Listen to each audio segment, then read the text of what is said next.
dumikit siguro kaya nabuksan na siya. So hopefully walang nawawalang parts dito sa sa toy na ito.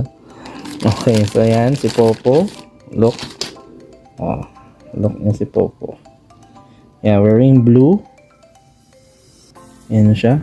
Oh, medyo may error lang yung color niya, yung orange, yung red. Ayan, dito rin medyo hindi maganda yung pagkaka-color sa kanya, medyo mess.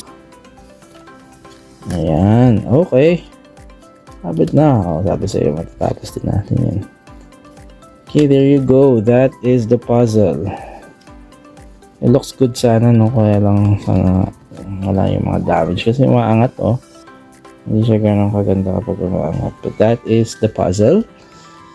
And ayan, si Popo. Okay. Yan is Popo's Speed Race.